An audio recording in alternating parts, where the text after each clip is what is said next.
অন্ধকারে সে ছায়াটির মুখ দেখা যাচ্ছিল না, শুধু আকার আকৃতি বোঝা যাচ্ছে এটা একটা নারী অবয়ব। মরিয়মপুরী উপস্থিত হয়ে হুজুরকে একটা সালাম দিলেন।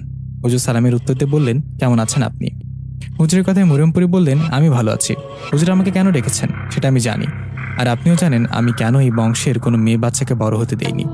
হুজুর সন্তান হারানোর ব্যথা সেই বুঝে যে হারায়। আমি আমার মেয়েকে হারিয়েছি এদের দাদা জলিল কবিরাজের জন্য। উনি আমাকে জোরপূর্বক তার কাছে বন্দি করে নানা কাজ করিয়েছে, আমার সাথে সহবাস পর্যন্ত করেছে। আমাকে নাকি ওনার পছন্দ হয়েছিল, কিন্তু ওনার তো বোঝার দরকার ছিল আমি মানুষ জাতি না, আমি জিন জাতি। হুজুর আপনি জেনে শুনে কেন এই পরিবারের সাহায্য করতে এসেছেন? আপনি চলে যান। পরির কথায় হুজুর বললেন, আমি মানলাম জলিল দাদা আপনার সাথে অন্যায় করেছে, ওনার পাপের ভার এরা কেন নেবে? একজন মানুষের অন্যায়ের জন্য আপনি এদের সন্তানদের মেরে ফেলে কি নিজে অন্যায় করছেন না? আপনি এদের মাফ করে দিন। হুজুরের কথায় পরি বললেন, আমি আমার প্রতিজ্ঞা থেকে একটু নড়ব না। আমার মেয়ে হারানোর কষ্ট আজও ভুলতে পারিনি। কথাটা বলে মরিয়মপুরী সেখান থেকে চলে গেলেন। মরিয়মপুরী সেখান থেকে চলে যাওয়ার পর হুজুর সুমন ও তার বড় ভাইকে বললেন, আপনাদের আর কি বলবো? পরি কি বলল সেটা তো নিজেই শুনলেন। আমি পরির ব্যাপারে কালকে খোঁজ নিয়েছিলাম। আমার সাথে থাকা জিনেরা বলেছে মরিয়মপুরীর বিয়ে হয়েছে একজন জিন সর্দারের সাথে। এতে ওনার শক্তি বেড়ে গেছে। পরি এখনও আপনাদের পরিবারের ওপর রেগে আছে। আপনারা চিন্তা করবেন না, আমি আপনাদের বাড়িটা বন্ধ করে দিয়ে যাচ্ছি। আশা করি পরি কোনো সমস্যা করবে না। কথাটা বলে হুজুর সুমনদের বাড়িটা বন্ধ করে চলে যান। হুজুর চলে যাওয়ার সময় সুমনকে বলে যান এরপর থেকে কোনো সমস্যা হলে তাকে জানাতে। এই বলে চলে যায় হুজুর। উনি চলে যাওয়ার পর সুমন ও তার পরিবার চিন্তায় দিন কাটাতে থাকে। এইভাবে চলতে থাকে দিন। আগের মতো এখন আর রাতের বেলা পরীর কান্না শোনা যায় না। আস্তে আস্তে সুমন ও তার পরিবার মরিয়মপুরীর কথা ভুলে যেতে থাকে। এভাবে কেটে যায় বছর।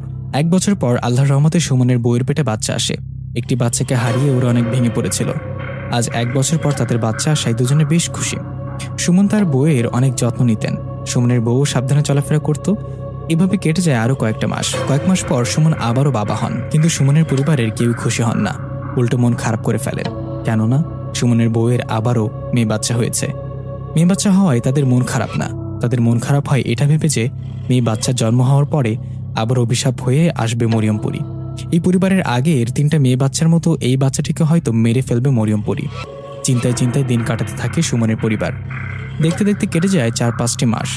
এই 4-5 মাসে সুমনের ছোট মেয়েটা একটু বড় হওয়ায় পরিবারের উপর নেমে আসে পুরনো সেই অভিশাপ।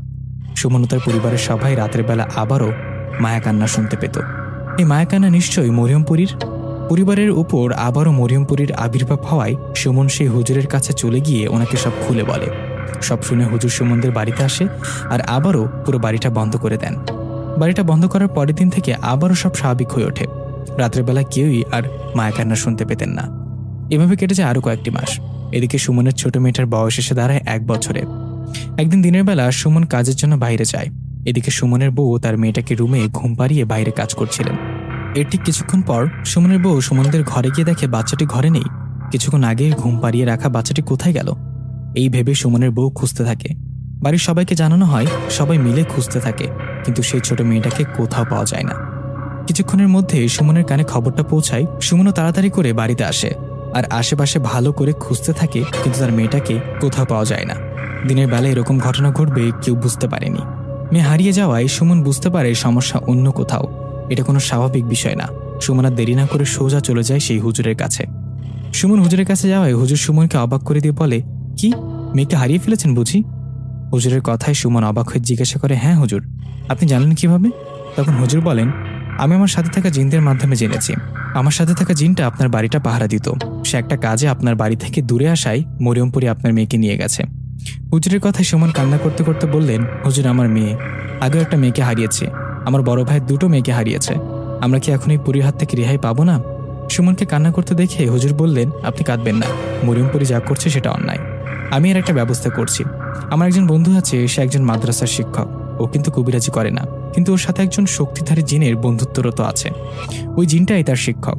ওই জিনের বয়স 1000 বছরের বেশি।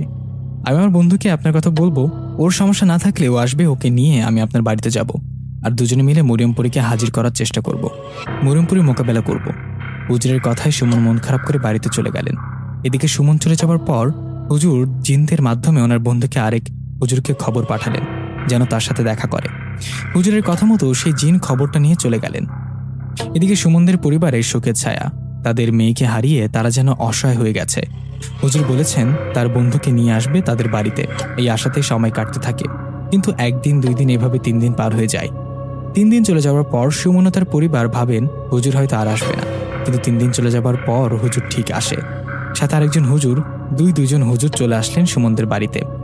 হুজুরকে দেখে সুমন বসতে দেন আর বলেন, হুজুর আজ 4 দিন হয়ে গেল আমার মেয়েটা নিখোঁজ। আগের মেয়েটাকে তো মৃত অবস্থায় পেয়েছি, লাশ তো পেয়েছি, কিন্তু এবার মেয়েটার লাশও তো পাচ্ছি না।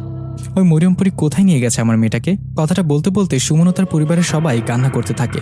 সবার কান্না দেখে হুজুর বলেন, আপনারা কান্না করবেন না, মরিয়মপুরী অনেকবার বেড়ে গেছে, আজকে ওর একটা ব্যবস্থা আমরা করব। কথাটা বলে হুজুর রাতের অপেক্ষা করতে থাকে। এভাবে বেশ কিছুক্ষণ পরে রাত নেমে আসায় হুজুর সুমনকে বলে, আপনাদের বাড়ির মহিলা সদস্য আর বাচ্চাদের একটা ঘরে দরজা লাগিয়ে থাকতে বলেন। বাইরে যত যাই হোক না কেন ওরা যেন বাইরে না বের হয়। আর সুমন ও তার বড় ভাইকে বললেন, আপনারা বাইরে থাকুন, সমস্যা নেই।